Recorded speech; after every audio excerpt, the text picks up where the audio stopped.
mystery and horror, the air itself is filled with monsters. Children of the night, what music they make. He's alive! He's alive! Well, hello, all you monster fiends, and thank you for joining us for another deep dive, factoid-filled episode exploring Hollywood's most famous monsters. I am your mistress of ceremonies, Sam, and I'm joined, as always, by Dan from Bleeding Marvelous. Say hello, Dan. They have the power to shut the sky. Hiya. It's what he said. It is Not what he said. what he said. Wow. Hi, everyone. Hi, Dan. Brilliant intro, by the way.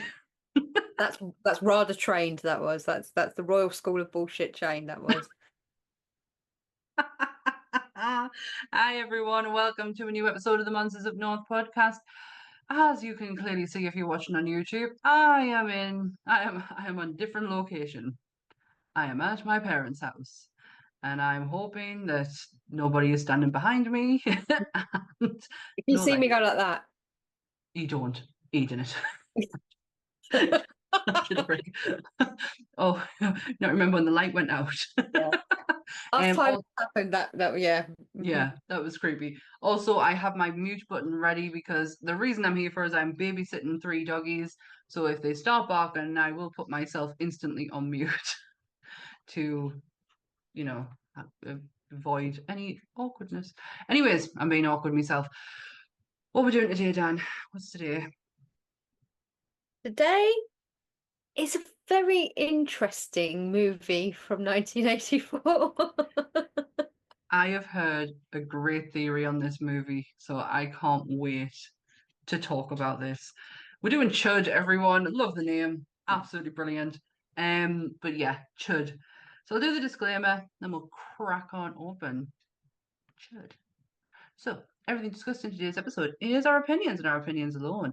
If you'd like to discuss anything from today's episode, please come and join us on our socials, or you can join the Nerdy Up North Discord or the comment section where we can have an open discussion. But what we won't have is anyone coming for us and telling us our opinions are wrong, because we can all agree to disagree in fandom. So let's keep it fun. Keep it kind and keep the toxic behavior out of nerdism. Don't be a dick. There you go. Don't be a dick. Mm-mm. And it's a really good job that I've just dyed my hair because I didn't realize how close my head would be to the camera. That's what I noticed when I was doing that. I was like, oh, my roots look good. Okay. So this is case file number 86. This is C.H.U.D., the 1984 science fiction horror film directed by Douglas Cheek, starring John Hurd, Daniel Stern, and Christopher Curry.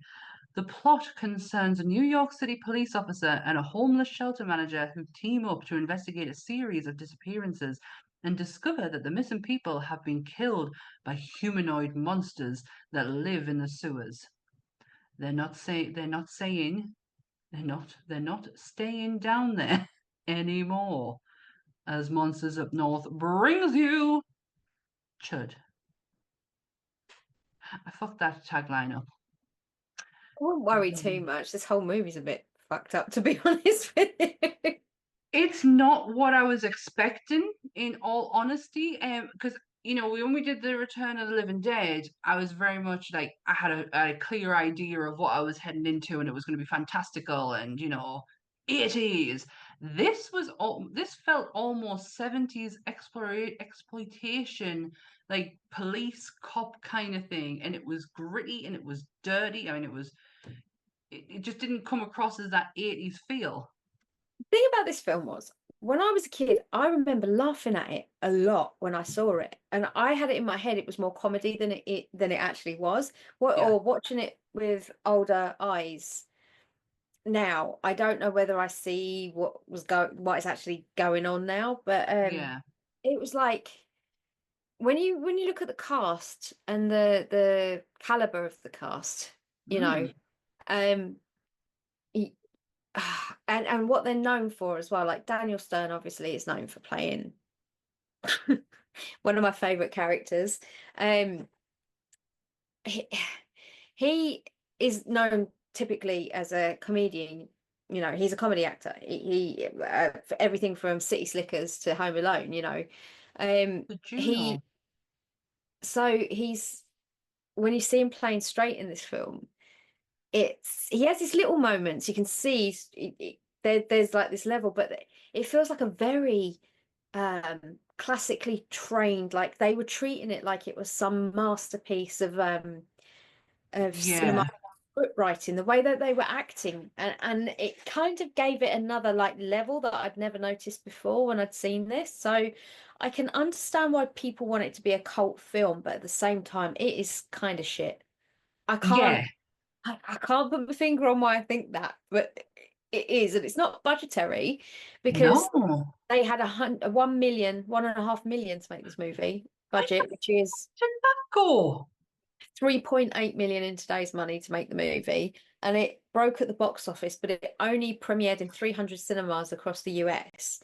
But for 300 cinemas, it coined in 4.5 million, which is the equivalent of 14 million in today's money, which for a 300 cinema run across the whole of the US isn't bad at all. And it was a hell of a chunk of money to give to a film that had No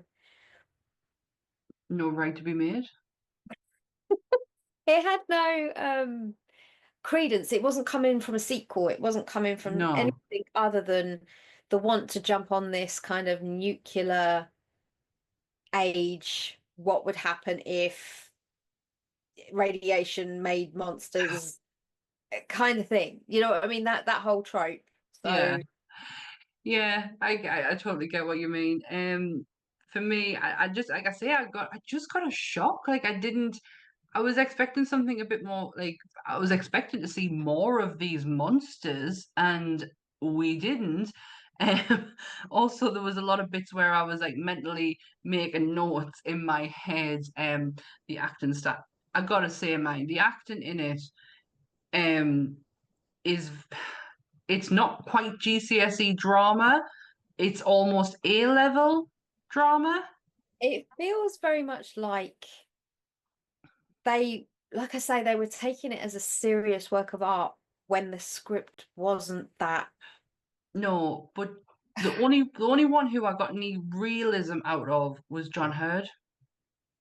Except for when he started having a go at her about being naked and how the whole of this, you know, when he's shouting at her at the shoot thing. And I was just like, shut up. Shut Yeah, up. yeah. You like you go to work and sound off at the people that are paying you to do that job like that. And she's explained to you how much that job means to her because it's her first big campaign. And then you make her look like a complete fucking fool in front of everybody. Shut up. I quite liked her. I really liked her. But she She's was oblivious. That was yeah. the thing. Until it was literally in her face. And even then, I don't think she realized what was happening. I was like, What I found hilarious is right at the end where she's fought it in the apartment. She's gone outside and she's found George out there. She fails to tell him that there's one in the apartment. yes. And when like she's digging the drain out and she gets covered in blood and then she just goes, and then it's cut scene to next day. Nothing happened. I was like, that was a Daniel's choice. yeah, that was a massive choice. Daniel Stern's choice in his acting in this was nothing like what you have ever seen him do before. Like I love him in Home Alone, obviously. He has some of the funniest scenes in there, and his physical comedy is just it's brilliant. But I'll know him and love him fondly for being the dad in Juno. Mm. So I'm like, and he's obviously it's all he's grown up a lot, but this is a very young Daniel Stern and a very over the top chewing the scenery. It's when he's in the office and he's like, "What man? Can't believe you! Oh, you don't want to do this, It's that yeah, man." I can't, it's like you put a Shakespearean actor next to a comedian, next to a very cerebral actor, like method actor, because Chris Curry, who plays Bosch, is quite a thinking man's actor. When you see him in stuff, he's very, you can tell he's worked. yeah. And the thing about him, when you look at his credits, is he mainly Chris Curry. He when you look at his face, you know him from something. It's because he's been in so much, but mainly I know him as being Johnny Rico's dad in Starship Troopers. Yeah.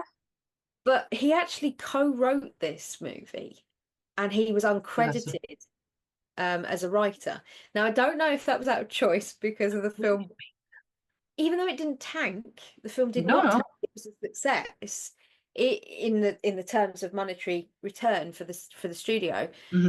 I don't know whether he thought it would damage his career or not. So I don't know whether he was uncredited on purpose. I think now he's credited on IMDb, but originally he was uncredited as a writer on this movie. Yeah. So you can understand why, as a thinking man's actor, as a very like Stanislavski method kind of guy, he was he wrote it, because the scenes where it's like it's so serious and it just doesn't seem to fit for the No, not at all. This movie does come with cult status, and potentially down to how many times it still get referenced today. The Simpsons have referenced it. Clerks 2 referenced it. There's a couple of others that I generally can't remember off the top of my head when I was watching Minty's video. But yeah, oh, go on. I was going to say, it's actually the reason Jordan Peele made Us. And see the comparison. Yeah, he's actually got it featured in the film as well. And the opening scene where you see in Us, you see the Hands Across America thing. Yeah. See on the video, there's a videotape, and you see the Goonies and you see Chud, and it's up there. And he said he loved the idea of a whole world being under another world. That makes sense. Yeah, when I read it and I was like, oh, Jordan Peele was inspired, but why? But how and where? And then I remember Us is not one of my favorites of Jordan's. It's too convoluted, too many strings, not tied up, and too many questions with no answers. And I know that can sometimes be a good thing, but when you are almost world building underneath the actual world, I feel like explanations needed. I could be wrong, but it's not one of my favorite, especially when Get Out was just so impactful. See, I'm the opposite. I preferred Us to Get Out. And I couldn't tell you why. I have no preference. There's no like, oh, the story or the actors or blah, blah, blah, blah, blah. Because Daniel does great. Even in Nope, I think Daniel's fantastic. And obviously Keke Palmer, she can do no wrong. So oh no, she cannot. So through those three of his films, I would say I like Us the most because of just how weird the concept of there being your double waiting to take your place. That to me is You can have it. Oh yeah, but the whole thing about how ominous that is, and the fact that you don't know if you're really you or that other one's you, or No, do you know, I'm totally fine with the idea if a doppelganger wants to come and take over my shit show of a life. So as long as I get to have hers, that's absolutely fine. No, I thought Get Out's probably the one time in a long time that I've actually genuinely shouted at the telly with excitement is the end scene where she sees the police car and she starts screaming bloody murder because she thinks that because a black man standing in front of her, the police are gonna, and it's his friend. And I was like, fuck yes, like actually genuinely screaming at the telly for this moment. So yeah, I didn't get the reference at first, but now that kind of makes a lot more sense. yeah, it's just the whole upstairs downstairs thing, but not classist or not in any way kind of. Not Downton Abbey style. There's no like racial undertones. It is the classist element is there. Sorry for Chud. Because obviously it's homeless people that have been forced to live underground because they've been moved out of living on the streets, or they've had nowhere to go, and this is somewhere that they can go because it's classist in that respect. Yeah.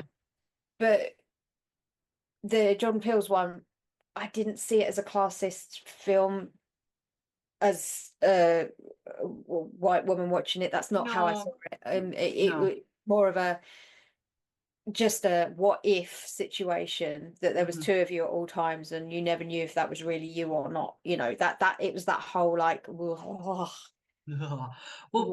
the main general theme of this movie is it explores urban decay, government corruption, the disregard for human life during urban renewal. This is during the Nixon era. yeah, Obviously America's gone through a huge change. This is set in New York City, right? Cheeto. Sorry, Cheeto. Sorry. This is set in New York, right? Yes, Soho. It is so 80s New York. Like 80s, I think we've spoke about this before. 80s New York is not your New York now. It's it's the shits, Yeah. but not in the good shits way. Gentrification has a lot to answer for. For Soho now is like $1 million apartments and stuff like that. Soho's Yeah. like the place to go in New York, but they really did struggle apparently at the time to find a road that looked as shit as it did because the Right. gentrification had started Mm-hmm. in the early 80s. They were starting to invest more money into parts of New York, and they finally found that just that one street that's all filmed on one street, that all the road, you know, the manhole cover and all that sort of Yeah. thing. It's all literally filmed on one street, and it's there's someone tried to go and find all of the places in the movies and take photos, because I come across this article and he had gone out to try and take then and now comparison photos. The only thing he could find was the street and the manhole cover. He couldn't find any of the buildings. He couldn't find any of the windows. It was like it all changed. Yeah, probably not even there. Yeah, every time I think of the New York, like the real New York, Paris is Burning, instantly comes to my head. That really shows you the underbelly of what New York really was. Yeah. It's the opening scene with the manhole cover though, fuck me. Yeah, I mean, obviously you'll know who it was that played the I do, I do. For those of you who don't, it was Daniel Stern's wife. And at that I didn't, it took me a long time to realize that she was Bosch's wife. Oh, Yeah, was exactly. it? Yes. Now, Bosch's wife, he mentions she only went out to walk the dog. He says this. And then obviously later on in the movie, some of her turns up. Um, and it is her. So it's one of those things where I was like, took me a little while to put it together. But yeah, the reason why I got it was because when I went on IMDb to see her name, it had her surname as Florence Bosch, lady who walks dog. Oh, And I was okay. like, ah. But I did find something out about Daniel Stern and his wife. Their son, I want to say Henry, um, is a California state senator. What? Henry Stern. Yeah. They've got three kids together. They've been married since 1980. Oh Uh, yeah, they're like forever love. yeah, and the one of them's a Californian state senator, Henry Stern. And now Daniel is a bronze sculpting artist. If you follow him on Instagram, which I do, he's an absolutely amazing artist. And he's also an occasional orange farmer. So just I love that. I just think it's I so love weird. I don't know why. I just think it's brilliant. It's lovely though. It's like, oh my gosh, And I he's love not even a that. real political person when you see him interviewed and things like that, Daniel Stern, nor's his wife. But I think they might have to draw like kind of keep any political views to themselves because what they say is it Republican or Democrat? I don't know. If it's from California, California. It's going to be whatever Democrat. Trump isn't. It'll be Yeah, whatever Trump isn't in California because it'll be Democrat. Um, yeah. So whatever he says will possibly project off his son. So the likelihood is just keeping politics out of his mouth is probably the best thing you can do. But orange farmer, that's yeah, awesome. That. yeah. It's a weird one, but it's true. I mean, I did a bit of a dive on it on the main characters because there wasn't really that much about this film when I started. There's not. So I know little bits and I can give you bits, but yeah, I know I went into a bit of a like a quick find something out of paragraph about each of the main guys, and that I found really interesting because I've got the special effects guys and everything as well. So I've sort of gone a different way with it. So Well, this episode is all done because I did not do that. Um, there is something I need to ask you though, because it's killing my brain. The officer who is with in the room with the gentleman, and Mhm. you've got Bosch, you've got AJ, and you've got three men sitting. One of them's a police sergeant, I think. The other one is the guy who works for the council, I want to say. Mhm. And then you got the other guy who is incredibly angry and doesn't believe anything. Who the fuck is he? The guy with the dark circles that was supposed to work for the nuclear agency, him. No, not him. The I'm just trying to think because the Is it the dad from Gremlins? No, it's not. It's no, not. Who no, is I it? know who you mean. Yeah. I'll get yeah. I'm gonna go on ID. I I couldn't even find his name. I know Oh my exactly gosh, who yes, you're talking incredible, about, incredible. but I can't tell you his It was like, name. "Right, you look so familiar." And I was like, is it the dad from Gremlins? And I was like, it's not. No, it's Eddie Jones is his name. He played Chief O'Brien, but he's most famous for where is it? He's been in so many things. He's one of those guys, like you see him in everything. Yes. Where is it? I know exactly what it is, but oh God, until I see it. He was in Cheers. He was in. Uh, My he brain's always gone. plays. He always plays similar characters, like What's his lovable name? granddads or police captains. He's in that kind of world. What was his name? Eddie Jones. He was in Chuck Norris movies. Oh my God. Tales from the Dark Side, Trading Places. There you go. He was in Trading Places. Who the fuck's he in Trading Places? He's a cop. He's a policeman. Yeah, he's That's just. not what I remember him from. If you go Oh on, my God, yeah, is he in Smallville? yes, I think so. That's not where I remember him from either. But I recognize him from No, Lewis and Clark. That'll be what it is then. It'll be one of the Supermen. He played Jonathan Kent. Oh my God, yes, that's all. Oh my gosh, he's in a TV show called The Invisible Man. Hmm. Hey. Oh yeah, his IMDb is longer than his actual Wikipedia. Huge. Yeah, he's IMDb is huge. That's why it was taking me so long then. I was just like scrolling along going, oh my God, oh my God, oh my God. Oh my God, he's been in all sorts. A League of Their Own. Oh, that's it. That's it. He plays bloody Martha. He plays Martha's dad. Oh, oh, my brain just did like that air release. That's it. A League of Their Own is one of those ones that I just go back to like every 6 months just to, chill. I'll probably end up watching it this weekend. Now I've mentioned it. She plays Martha's dad. There you go. Oh, right. Episode over. Thanks, everyone. Uh, there was a little known actor who had his first bit part in this movie. The Didn't see guy him. I wanted him to be my dad growing up. I was obsessed Oh, because I always thought took one look at him and I always thought he looks like he gives the best hugs. And he always looked like he was like my father figure growing up on telly. Everybody has a father figure on TV that mine, mine unfortunately was Tim Allen. mine was Dan. Mine was Dan. Dan So Connor yeah, yeah. John Goodman. This is John Goodman's first ever thing. He plays a policeman who walks into the diner. yeah. Yeah, this is John Goodman before it was John Goodman. I love him as Dan Connors. I know she's not the greatest person in the world, but I do love Roseanne. It's just the show back when it was Yeah. incredibly funny, and it had some incredibly strong messages in there. Yeah, we all Of love Laurie Metcalf as well. So, course, who doesn't love bloody Sheldon's mom? Mrs. Oh, Mrs. Cooper.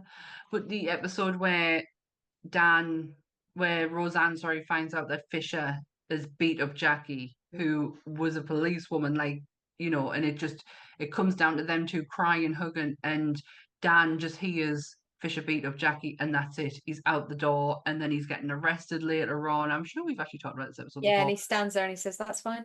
I'm okay with Totally it. fine. It's all good. I did it. I'll take my consequences." Can I eat my chicken first? He was always a real morally driven guy.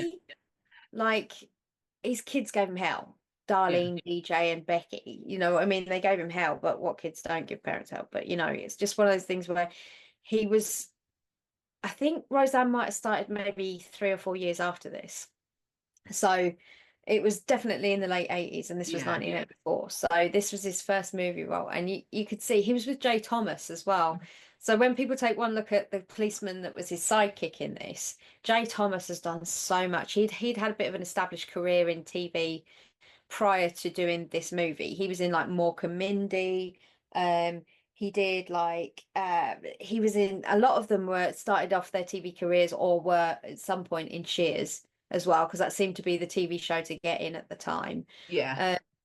So Jay Thomas is usually he plays like mob guys as well, like in movies, like in Goodfellas. I don't think he was in Goodfellas, but like when you see the mob guys like Goodfellas and The Godfather, he's always one of the entourage. Like maybe he says about 3 or 4 things, but he's always in that kind of environment. But yeah, when those two come in, I was like, I don't remember these two in this film. And then literally as soon as they're here, they're gone. It was the most Oh pathetic. yeah. They're credited as Dynacop. It doesn't even have a name. Doesn't even have a name. Honestly, my favorite John Goodman role ever, like bar Dan, it's probably the one that made us go, shit, this guy can act, was The Big Lebowski. Yeah. It's such a shift from Dan. You do get a genuine shock. Like, I knew him as Dan, King Ralph, like Fred Flintstone, and then you get The Big Lebowski, and it's like, whoa, fuck you, Donnie. He's yeah, it's just one of those things where when he came up, I was like, didn't remember that. But yeah, that whole scene was so frustrating.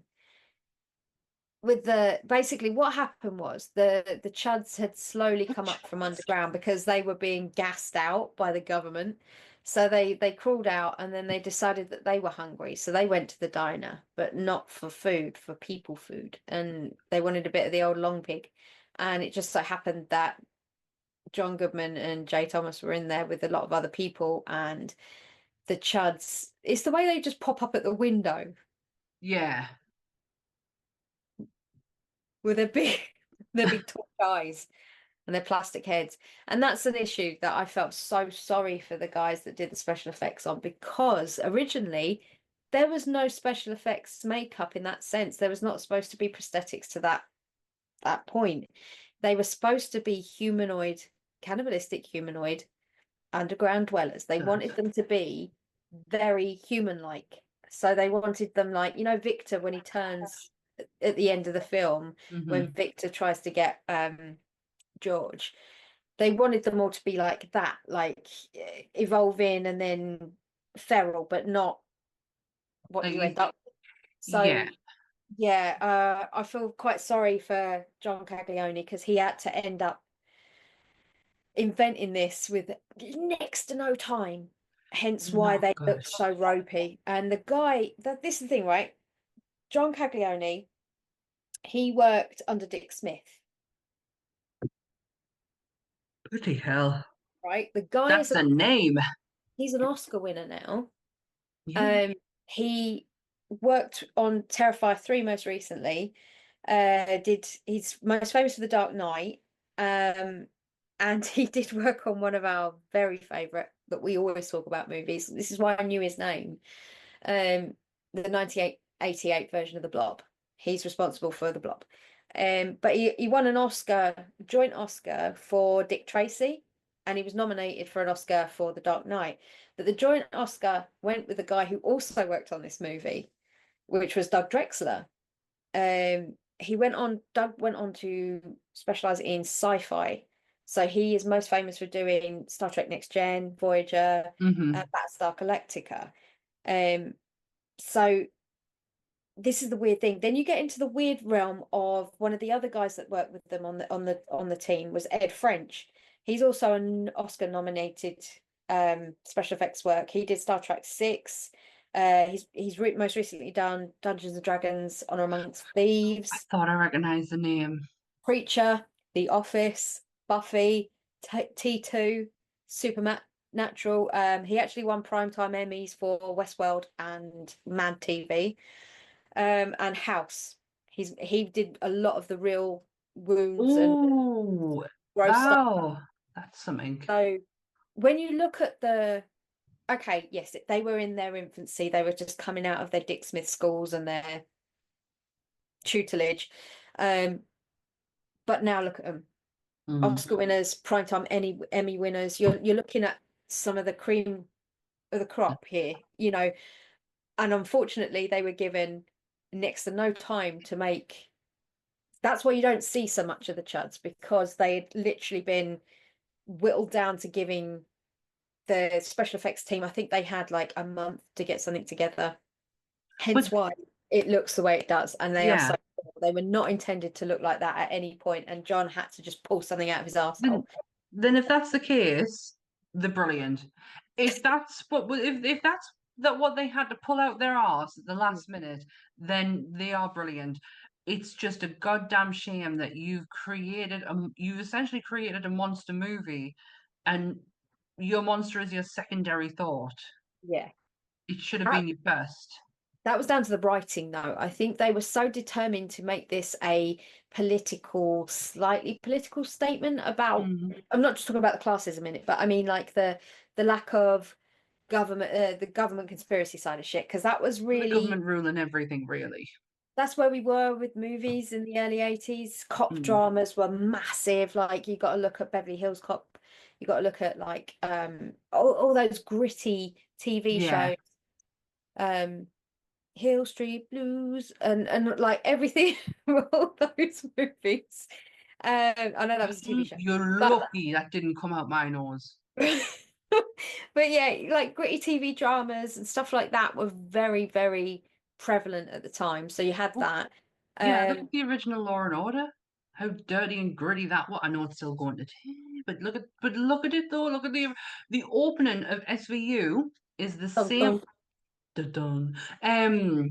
It always reminds us of The Office. You know, Michael does the one man Law and Order episode in a criminal justice system.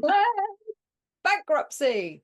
So Um, yeah, it goes to show you where TV and movies were at the time.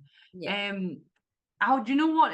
If that's what they wanted to do, if that's the message that they wanted to get out, and it wasn't a case of that they were creating a monster movie. Okay, we're going to go down the political, kind of rooty kind of thing. Then don't show them. yeah, Just make them just to have them as smoke and mirrors, yeah. shadows. Like you just don't show them. Because there was a couple of times where the special effects was pretty good. Like when they went down in this, the John Hurt went down and he saw the guys that have been pulled in half or eaten, And and the bite marks and the cut yeah, marks, that's some good work. they were bloody good, and like I was like, yeah, that's really cool. And then you just see a chud, and you're like, the artwork of a chud is so much. It's just far superior to the actual realistic Yeah. C.H.U.D. What you actually see on screen, the Hmm. sketches, all the artwork that come out of it is the C.H.U.D.s look fantastic, really. Um, but you Sorry. get a glimpse into it. This is a weird thing in that weird meeting that Daniel Stern has with them, where he Oh. throws the boot at them and shows them all the photos that George took because they broke into George's house and stole them. And he Uh, didn't notice until he needed them. Huh? He broke the lock, mate. is yeah, there's moments and he says to them like about how like they basically Bosch forces him to confess to it being a government conspiracy and all this sort of shit. And he says something along the lines of, yes, they're called C.H.U.D.s, Cannibalistic Humanoid Underground Dwellers.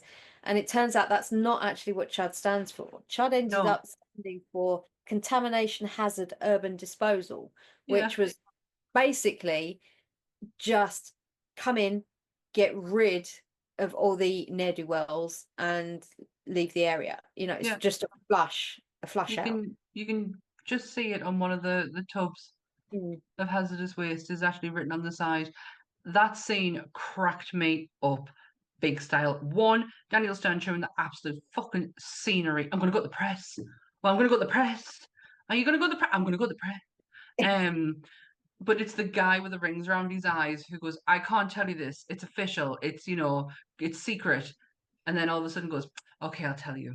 Like, he didn't take a lot of convincing for him to tell him what was going on. It's the bit where he shoves the boot. Daniel Stone shoves the boot on the table and he goes, this is from a radioactive power suit or nuclear power uniform or something. And he goes, and the guy goes to him, are you a physicist? And he goes, no. It was just so dry, like the conversation bit that they have. And Also, the Geiger thing, oh, it just reminds yeah. me of Scientology. Oh God, yeah. Hold your hands on and do your test and tell the truth. You don't need to audit me, thank you. I'm not a lizard person. Thank you. Thank Yeah, you. that whole scene was probably one of my favorite ones, and it literally was because of the whole, I'm not going to tell you what it is, but I'm going to tell you. Yeah, it was just that was the most ridiculous. They went from you'll have to sign an official secrets act to here's absolutely everything I know about anything. Yeah, There just you go. honestly, you don't have to say nothing. I'm just gonna tell you. I want to tell you everything. And even the guy who was just being talked about, now I can't even remember what his name is, bloody Jonathan Kent. He's so angry about everything. Like, mate, you're gonna give yourself a heart attack. Like, even when it comes down to the truth being told, he's still fucking angry. Yeah, because I think it was because Bosch went over his head because like he warned him, didn't he? He was saying to Bosch on the phone, "Don't you cause us a problem. I've got my hands tied. We cannot do this." And then in a matter of 10 or 15 minutes, Bosch is like putting two men on the corner of every street, every manhole cover, every like this, that, and the other. And he rings him up and he's like, "You get the nuclear power people on the phone." Like nuclear power people are just easy to call up. It's like, "Hello, Chernobyl? Hello?" You know, yeah, Yeah, that's it's that easy. Oh, all right, mate. Yeah. John Hurd, haven't spoke about him enough. Yeah. I love this man. Big Home Alone. This, but yeah. That's all I can name him. He's probably been in 100 things. I just can't think John of the top Hurd of my is head. a very well, Was doesn't come without his drama, shall we say. oh I did really? Yeah, I did find a few things out about him, which have changed kind of how I see him as a person, not as an actor, because I take my hat off to him as an actor. A great guy, and it won't change my love for Home Alone. But he's not good in a relationship, shall we say. He has been done for DV. It wasn't, I know this sounds horrible and I'm not justifying it. There was a degree of it, it was a slap, but it was classed as domestic violence. Oh, okay. Now, I don't know how I'm not justifying it, I'm just clarifying. Mm-hmm. But yeah, he got done for that. He was charged with third-degree assault on a partner for that. He's been married 3 or 4 times. Sadly, I say sadly, depends how you look at it. He died in 2017, John Hurd, Oh yeah, from everything you're saying is past tense because he ain't no longer here no more. yeah, he died from a massive heart attack after he'd had surgery. And basically the surgery was fine. He didn't have any issues with the surgery. His heart just gave out. He was in a Was it? hotel room and dropped dead in a hotel Ah. room, But the thing that I found out about him that I never knew that I was so giddy about was that he got married to somebody Mm. in 1979, but the marriage was dissolved within 6 days because they just didn't get on. And that somebody was Margot Kidder. Oh, shut up! Really? Yeah, John Hurt and Margot Kidder. For those of you that know the name but can't picture it, the original Lois Lane from the Yeah. Christopher Reeve Superman that lives sometimes in a bush and sometimes in a house. Um, also Black Um, Christmas. yeah. They got married, and then they realized what a horrible mistake it was because they were two people who were so opposite that they didn't get on. So they had to have it dissolved after 6 days. They couldn't have it annulled because they'd slept together, so they had to have it dissolved instead. So Oh my gosh, my that's it. It actually lasts longer than my drama teacher's wedding because she realized on the night that it was after they had the big wedding, had the party, and then on the nighttime went, oh, oh, this was a mistake. This was a terrible, terrible mistake, and she got it annulled the next day. that was an expensive annulment. She went, it was a brilliant party, but for a drama, she was a very much like stereotypical drama teachers, like so eccentric and, wore the most amazing costume jewelry and, hair was always messy and tied up. And oh, she was fantastic. I loved, I mean, obviously I love drama, but I loved being in her class. And she would just come out with these little things now and again. And one of them was she was married for less than 72 hours. I was like, okay. The story always sticks with us. Um, there's a there's a theory. There's a fan theory on this movie, and I read it through a. I was actually looking for reviews. I wanted to see what people's thoughts and feelings were on this, and this one that I came across where it was an article, and I've taken it as part of his article, and it was his friend who had a theory that Chud is a prequel to Home Alone. I'm going to let that sink in a second. He believes that that that AJ is Marv, obviously, and he is seeking revenge on his friend who went off and did good in his life. It doesn't work because of names and such like that, but yeah, he says, my friend has a theory that Chud is a Home Alone prequel. The 1984 classic stars John Hurt, Daniel Stearns, a photographer, and Reverend who investigate a series of missing homeless people and uncover a terrifying conspiracy beneath the streets of New York City. 6 years later, Hurd played the dad in Home Alone, while Stearns starred opposite Joe Pesci as a would-be burglar. The theory goes that Stearns' Reverend gave up religion for a life of crime and decided to target his old friend who knew was now living a life in suburbia luxury in Illinois. Pain. I feel having to be put through that. I no, I know. in under no way. That is no, no. Wasn't the first time it cropped up though.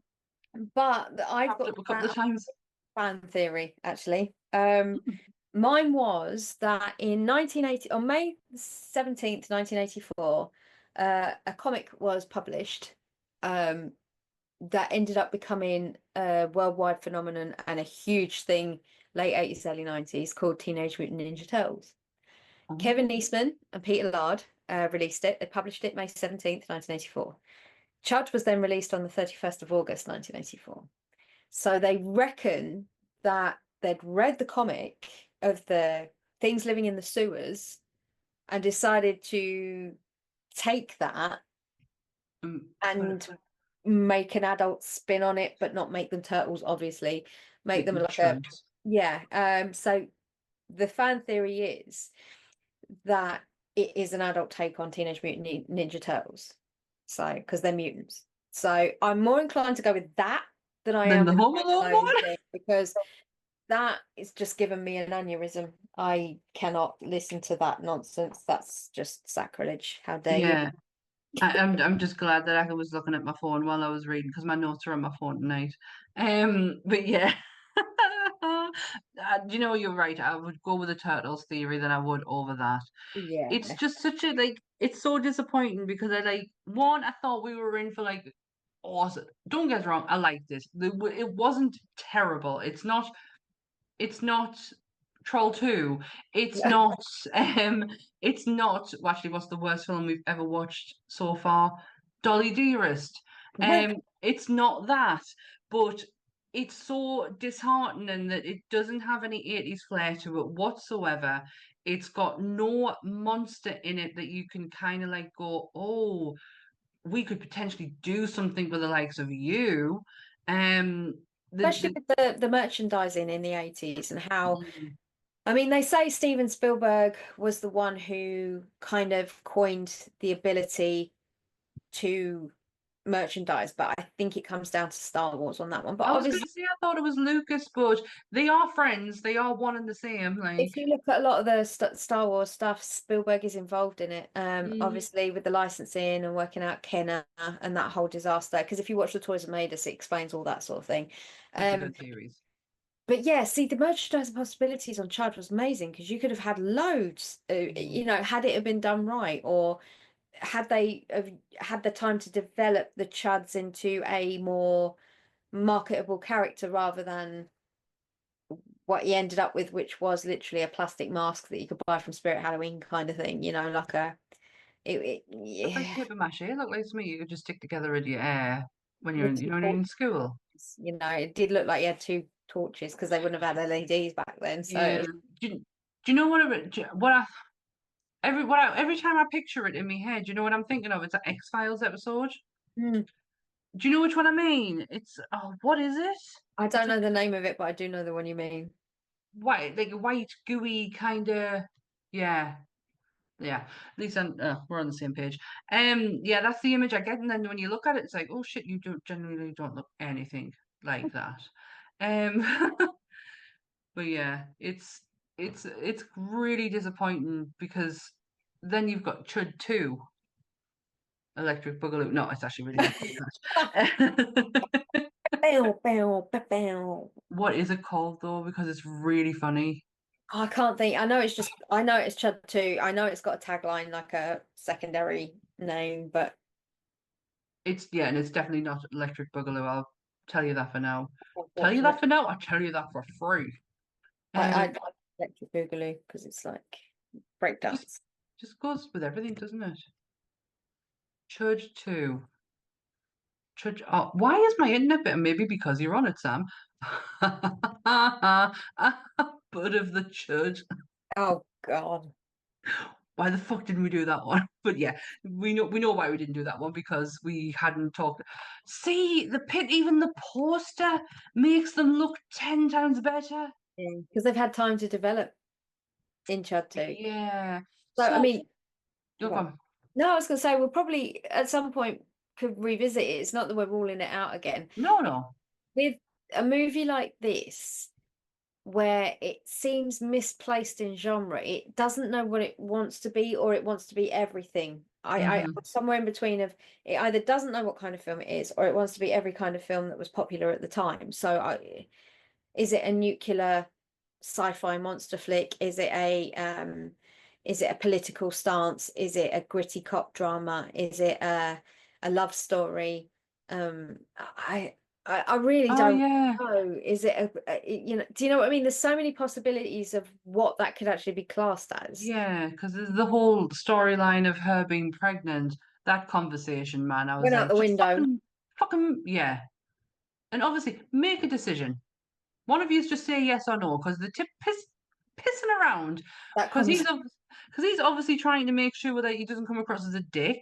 which was very, very forward thinking for the Yeah, time. The way they wrote that was insane because I had to like think to myself, hang on, this is 1984. yeah. And John Hurd is sitting there going, whatever you want to do, it's your body. I don't get to tell you what you want to do with it. If He, you want the baby, we'll have it. If you don't want the baby, we won't have it. It's your he, choice. he almost says your body, your choice. Like he Yeah. literally almost says it. And then he was like, he took one look at her and she's going, oh, I don't mind whatever you want, because she's flighty as hell, this one. And he said, well, if I say I want the baby, will you want the baby? And she's like, I was like, Oh, yeah, just make a fucking decision. "Oh." Yeah, the best moment of me of her forgetfulness was to not tell him that there's one of those things in their house. Because I was even when Anth came in at the end and I was telling him, and she's not even told anyone that there's one in the house. So they're in for a massive shock when they go home. And the fact that she didn't even freak out about digging the blood out of the No. plug hole and it's And spraying absolutely everywhere. And she's la la la la la la, looking at her photo album again. I'm like, the f is how dramatic was that ice cream van going up? right? Can you explain this bit to me? Because this is the question that I was left with after this, right? So the last ending, this is the end scene. This is the crescendo of the whole film, right? You've got the creepy guy from the nuclear, not government, wherever he's from. Looks like he has actually been to Chernobyl. And you've got Bosch, who's Christopher Curry, who's the lead policeman. You've got AJ, the shepherd, Reverend Daniel Stern, and you've got George, who's the photographer guy, which is John Hurd, and his missus, who's Flighty McFlighterson. And you've got the lot of them. And Curry gets shot, so Bosch gets shot by the creepy government dude. And then he tries to escape and he gets in this like ice cream van thing and he starts trying to run them all over. And it's really freaking weird. And then so Daniel Stern starts shooting at him, missing. And then he gets him square on. Then the ice cream van goes down into the manhole cover that they came out of and explodes. So, okay. So, firstly, the scene where the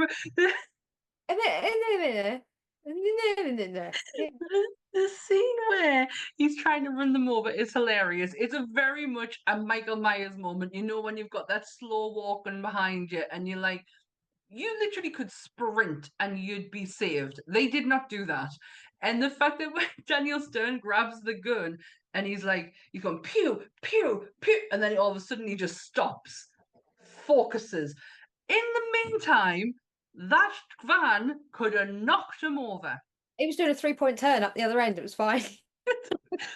What I believe is that because his wheel hits the grate thing. The gas, they've put the gas in. Yeah, but it wouldn't have. There was nothing there to ignite it. I mean, I guess if you could really go far-fetched, there was a spark because there was a bit of metal that touched the other metal that could have caused the spark to make the gas. Or but the manhole cover had been open for such a long period of time from when they got out of it. I'm not saying all the gas would have escaped, but it would have been very thin in the air. So, I mean, obviously, for there to be a sequel, all the C.H.U.D.s didn't die. But no, there's one in her house. I was going to say, did the C.H.U.D.s die? We don't know. They never cleared that up. The ending was just the creepy government guy trying to kill everybody and then getting exploded in a van and credits roll. I was like, yeah, really, What about the C.H.U.D.s?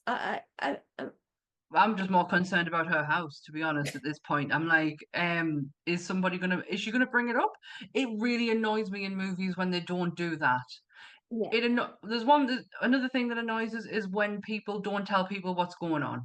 That just annoys the shit out of us. Yeah. Sometimes you need exposition in a movie because not everybody gets everything at all times. So I feel like exposition is a useful tool to recap shit that's gone on, especially in a movie where again, though, this might be a case of editing choices that put it to that point. So there may well have been exposition in there somewhere, but it wouldn't have explained it in the place where they wanted to put it. Yet it wasn't written in the script there. So yeah.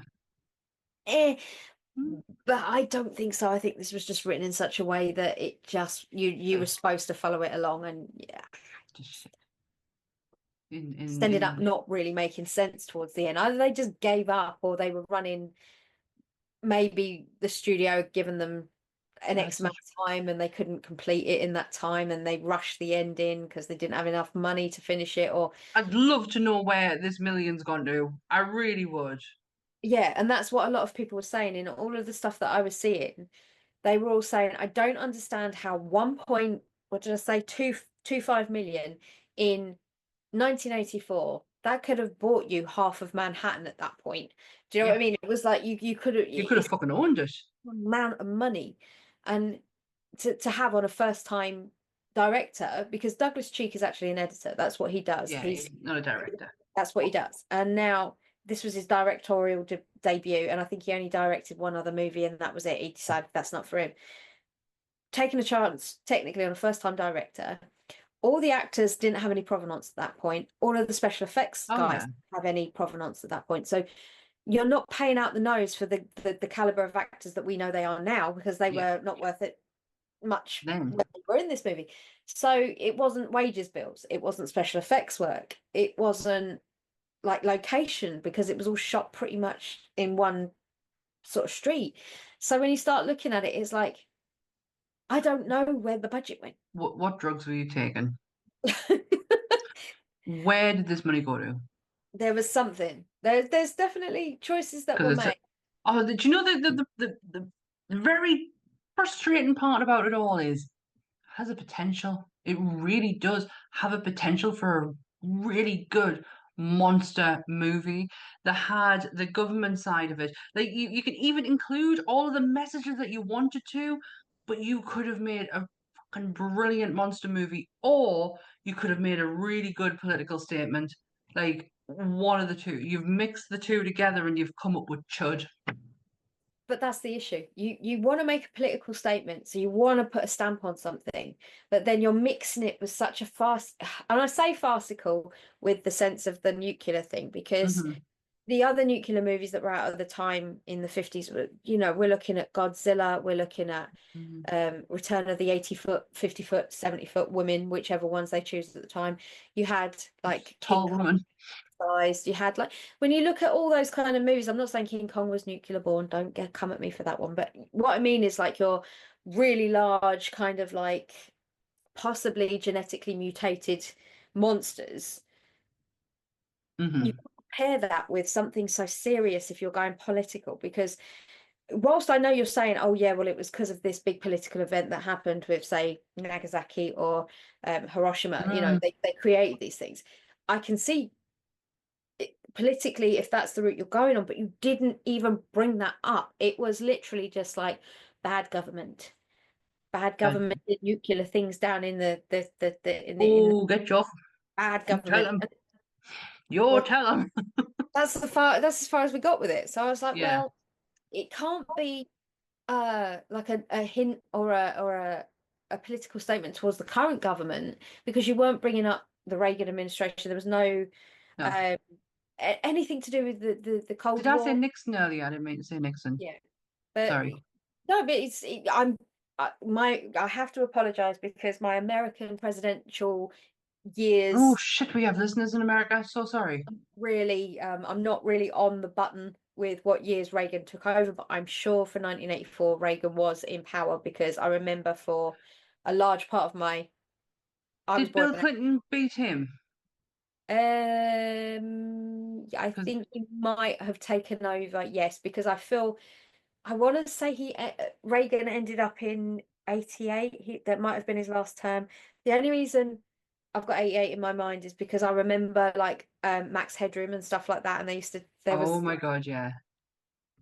Yes, I remember Max Headroom. So I want to say that C.H.U.D. was taking place in the Reagan administration. Oh my gosh, no, Bill Clinton didn't. You are absolutely right. Reagan was 81 to 89. Jimmy Carter was before him, 77 to 81.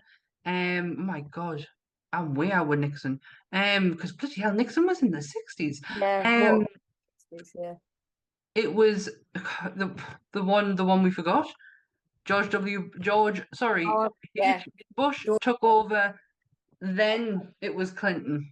Yeah, and then it was W. I'm gonna get rid of that picture because the picture of the current president is fucking creepy.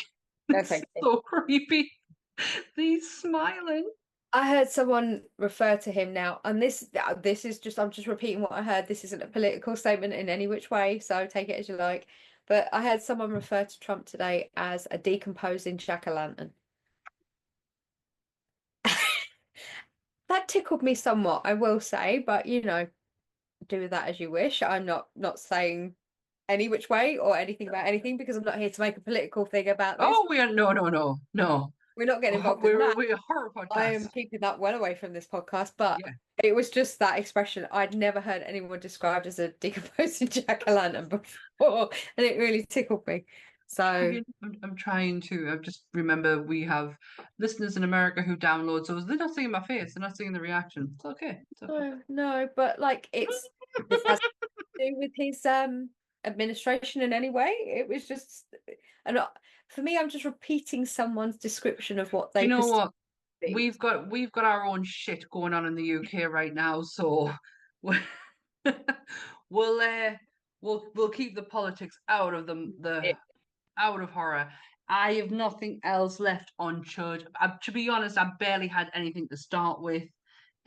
Just how disappointed I was in it and the potential, and I really hope C.H.U.D. 2, Electric Boogaloo, kind of, you know, gives the C.H.U.D. some justice, just something we will find out.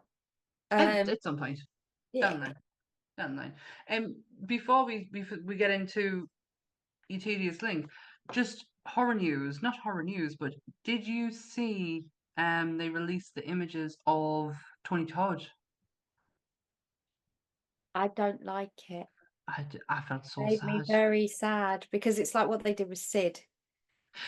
Oh, It felt very similar because yes, you are so right. when, right, okay. I don't know how ill Sid was, but when I last met Sid, it was not 2018, 2019 in Florida, and Sid was dressed as Captain Spaulding, and he looked not So very ill. well, No, you look very so ill. so very ill. And obviously he then went on to reprise his role in the Three from Hell. And obviously not a very big part at the beginning, but it was like, They could have. I do like how he did it with the camera work on that Mind Way. It wasn't a lot of focus on him. What the scenes he was in, it was very moving around, and I liked what he did. It was tasteful for me. yeah, I'm not knocking how Rob chose to direct Hmm. that scene or anything, but I feel like he didn't need to be in it because he didn't No, look like Captain Spaulding. He didn't look no, like a Firefly. He wasn't, and this isn't. They explain it away by saying, "Oh, he got really ill after he got, after he recovered and stuff like that." And yeah, okay, but like, no, just no. no. And Tony, when he did that video on Cameo for the shop, that was Mhm. only 2 years ago. Oh, really? It wasn't this Christmas because this Christmas we had You had David. no, we had Ken- David last Christmas. So this What? Christmas, yeah, Hold on. You had who? You didn't have Terrified this Christmas. Terrifier was this Christmas. David Yeah. Hamilton. Last Christmas was David Arquette we had, and then Yes. the previous Christmas was Bill Moseley Yes. and Tony Todd. And Tony in that one, he looked relatively healthy. He sounded healthy, but I mean, obviously, we don't know what's going on behind scenes. Mm. But it's a lovely thing. It's on Bleeding Marvelous TikTok if you want to go and watch any of those Go videos watch the cameos. It's so good. on there. It's something I do because I don't know how to give back to people for being there for an entire year. So the only way I love it. know to sort of say thank you is to get somebody that people Yeah. like to say it for me. I screamed on Christmas Day when I saw that one. I was like, oh my God. So Tony just looked. I mean, okay, a lot can happen in 2 years, but the minute they released that and I saw that cut, I couldn't watch the trailer. I saw the still of Tony and I was like, I can't do it. I can't watch the trailer now because I I look so. can't. I need to see him as this Yeah. person now. I have to re-reconcile how I see Tony now because Yeah. Tony's I know a few fans were very over the moon with the first look, and I did post something on Monsters for it. They'd just been released, but the minute I saw it, I'd said to Ant, "Oh, they've got Tony Todd in the new Final Fantasy. Obviously, it'll be, the last thing on camera." And he went, "How do you look?" I went, "It's not good. It's not good." No, he oh gosh, he just looks so poorly. It's so sad. It's like regardless of how he looks, it's just we know his fate, so we know what where it leads to. And oh, it's just so sad. But that came out of horror news this week. I was trying to think of something else horror news related, and I It can't. was it was the same with Lance Reddick though. When Lance Reddick passed, it was unexpected, but it was expected at the same time because no one knew he was suffering so much. And um, You can say the same about Chadwick Boseman. exactly with the photos that came out and the shit that poor man had to go through to listen to people saying, "Oh, I bet it's drugs, I bet it's drugs, I bet it's drugs," and all the comments, and he had to literally because he didn't want to go public with the fact that he was ill because he didn't want the sympathy, he didn't want the special treatment, he just wanted to be Chadwick and he just wanted to do his job, and that was the thing. He had it through all through the making of Black Panther, Mm-hmm. the And very Civil War. yeah, and when he went into Civil War, and obviously Endgame, Mm-hmm. so and Infinity War, so the guy was functioning. He Yep, was doing his he was job because that's what working. he wanted to do. And then when the final photos of him got released, where I think he's got a chain on Yeah, and it's like swallowing him. and he looks really gaunt, and everybody's Mm-hmm. going, "I bet he's on drugs. Look at him, blah, Why blah." And then he be passed away like within a couple of weeks of that photo coming out. And I was like, I bet you're really eating your fucking words now, you lot. You can get why would that be where your brain goes to instantly? You could clearly see he was a poorly man. And even if it was fucking drugs, it's still a fucking illness. if people just they keyboard warriors will be keyboard warriors. Oh, keep your opinions to yourself. It's always safe for them to say their shit behind the scenes, unlike me and you who say it actually on a podcast and have to admit it because it's there forever now. So we can't really take anything back. Is this recording? Oh, guys. That was the only thing I kept up with this week. But I'm out of church. I'm all out of church. I'm still lost without you. Oh, Did we decide on next week? I can't remember now. no, it was one of two, but You pick. You pick. Your choice. I think we'll go with the more popular one of the two because I Oh, think we'll not do that first though, because first we're gonna do Dan's 666 degrees of separation. I've actually even got that written down. We picked it. It's Jake's. So Jake came up with this idea. So thank you, Jake. He's given it a name. He's called it the 666 degrees of separation for Dan's Tedious Link, and I am more than happy to keep that. If we're trying it on, if anybody can think of anything they think is better, please do let us know. Thank you for your suggestions so far in the Discord. I really appreciate that. Yeah, so we do have it, and yes, this is one of the easiest ones I've ever done, which was weird because it literally I didn't even have to ID it, IMDb this one. It just came out of my noggin, which was weird. So John Goodman played the cop in the diner, but was also well known for playing Fred Flintstone, alongside Rick Moranis, who played Barney Rubble. He did. Rick Moranis played Seymour Krelborn in Little Shop of Horrors. John Candy played Wink Wilkinson, the DJ, but is mostly famous for playing Uncle Buck. Uncle Buck starred Macaulay Culkin, whose most famous role was Kevin McAllister in Home Alone, and Chris Columbus not only directed Home Alone but also directed Adventures in Babysitting. And the short link would have been Daniel Stern and John Hurd were in Home Alone. So he was like that, and I was like, oh no, I can't do that. That's just one move. I can't do it in one move. I need more moves. You've got 666 moves to do it, so you're good. Yeah, so I was just like, I've got to eke this one out a little bit. I've got to, because it was so easy to connect it to Chris Columbus because obviously Home Alone, both of the main stars, both in Home Alone. Didn't even think of that woman. See, this is how clever you are to me. I don't think like that.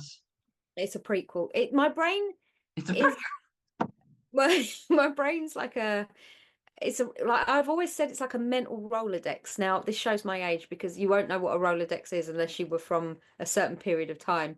A Rolodex is like this. It's a bunch of cards that were on a wheel, and you turn the wheel and they go tick, tick, tick, tick, tick, tick, until you get to the one you want, and it stops and you can read the card. So when my brain is thinking about a movie or a TV episode or a song, my mental Rolodex goes, it finds the bit I need and then goes back and goes forward and goes back and goes forward until I get to where I need to be. Sometimes I need a little help, but when I get that one person, everything falls into line on this Tedious Link. So my brain just goes, yeah, got it. So my brain is just like an empty room with tumbleweed constantly going backwards and forwards. I do believe I have a touch of the tisms, Lord. I have been marked. I am a marked woman, and no, that's not a joke. We are under investigations.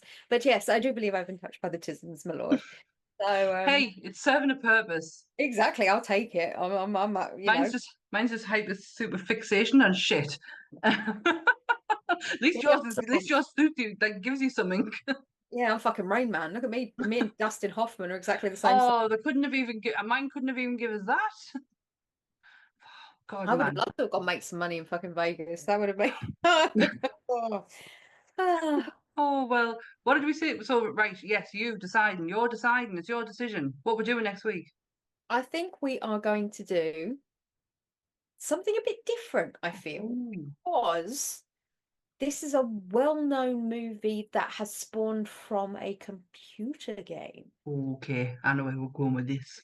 So there can be many ways to look at this one. So we'll see what avenue we go down, but it's the only movie that has ever given me night terrors. And as a grown woman, I admit that. It is Silent Hill. Not the first one. Because the second one's an abomination. First I've one. never seen any of them. It's something that I have kind of I think I watched a documentary once on the real Silent Hill. The town that had smoke everywhere. Yeah, there's a lot to dip your toe in for this one, I feel, because Oh, this I'm pleased because I got jack shit out of this one. yeah, I when I started looking into it, I was like, oh God, this was not a mistake, because I'm glad we've done it, I because we don't could think say it's we've done nothing's it. a mistake. But like it was, yeah, every now and again you find one and you think, oh brilliant, this will be a great film to do. There's got to be loads because there's so much in it. And then there's fuck all. It's like Killer Clowns from Outer Space. I really thought, shit, we're gonna have such an explosive like makeup and No, there was nothing. I just wanted to be honest, when it came to this, I just wanted to watch it because I've never seen it. I can now say I've seen C.H.U.D.s.